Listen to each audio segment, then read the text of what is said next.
Did you know that Dragonite used to be a very weak Pokémon?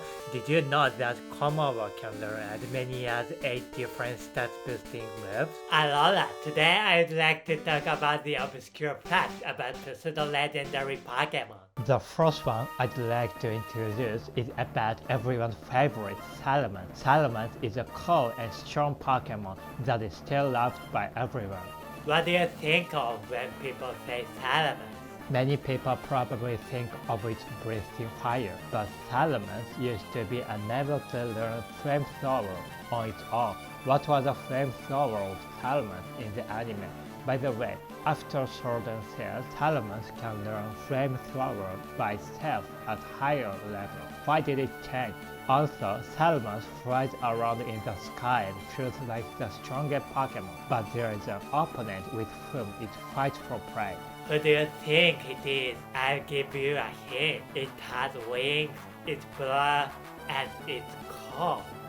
Wrong? The correct answer is Garchomp.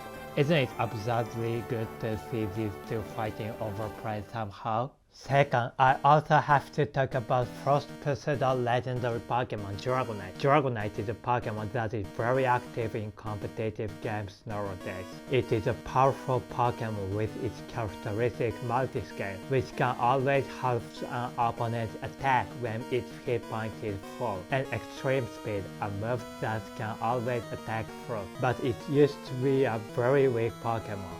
For example, in Red and Green, Dragonite was the only Dragon-type Pokémon, but it could only learn Dragon Rage as a Dragon-type move, and it could not learn any Flying-type moves. So, if you try to choose for strong move, you'd end up with Blizzard, Fire Blast, Thunder, and Hyper Beam. Moreover, at that time, special moves and physical moves were determined by the type of move. So Blizzard, Fire Blast, Thunder, all special moves, and Dragonite's high attack cannot be used at all. So Psychic-type Pokémon which were said to be the strongest as a type, or Tauros, which could use Hyper Beam with a matching type, is much stronger. So it was unthinkable to use Dragonair in official battle. Dragon, weaker than a cow around there, circled the Earth in 16 hours. The third Pokémon I would like to introduce is Hydreigon. Speaking of Hydreigon, many of you may be surprised to learn it takes too many levels to evolve. I thought Dino was the legendary Pokémon, so I raised Dino with reckless affection. But Dino became Hydreigon at the end of the story, so Hydreigon didn't play an active role at all. Dino has the highest level of evolution among all Pokémon. There's a shocking fact about Hydreigon, which is related to Gates, the last boss in Black and White 2. Gates' Hydreigon can use one crazy move. That move is Frustration. The lower a Pokémon's friendship is, the more powerful it becomes. The fact that Gates has his Pokémon learn such a move shows that he has a very bad attitude towards Pokémon. All the other bosses of the every organization raise their Pokémon with love and affection. Essentially, as I said, it is said that a Pokémon with a motif of a tank was planned at the development stage, but after some twists and turns, Hydreigon was settled on the current design of Three-Necked Dragon. The first Pokémon is Dragapult.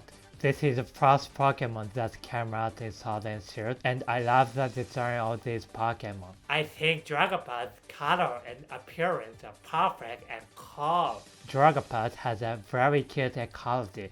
The first cute ecology is about the move Dragon Dart. In Dragon Dart, which is Dragapult's exclusive move, 2 Drippy are launched. It is pitiful that they are launched every time, isn't it? But in fact, it is the opposite. What a surprise! The children inside are looking forward to being shot out. Isn't it absurdly cute?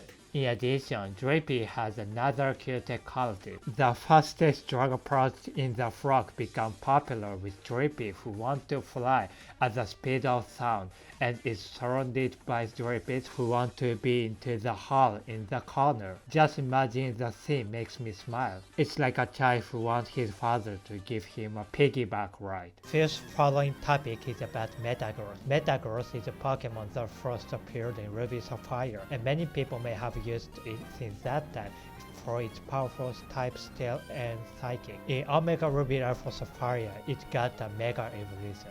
In fact, in Pokédex, it is considered a Pokemon that is smarter than a supercomputer. But there are two disappointments with this Pokemon. The first is what happens when it fights an opponent it can beat. Mega Metagross, to my surprise, then grabs the opponent with its claws and starts the countdown for a huge explosion. That's what it does when it knows it can win, even though it has the intelligence of a supercomputer. Another is the unfortunate nickname given to Mega Metagross. Mega Metagross became recognized as a strong Pokemon as the competitive environment progressed, but at first it was positioned as a weak Pokemon. For this reason, Mega Metagross was given the nickname Educated Unemployed in Japan. It's like me with Beta Brain. Lastly, I'd like to introduce Tyranitar. Tyranitar is a Pokemon that first appeared in the second generation. Many of you may have been happy by the first appearance of Lavitar and Pupitar in the last phase of the game Gold and Silver. At Mount Silver, Tyranitar has a certain characteristic that does not exist in any of the Pseudo legendary Pokemon. It is that there's no trainer who uses it.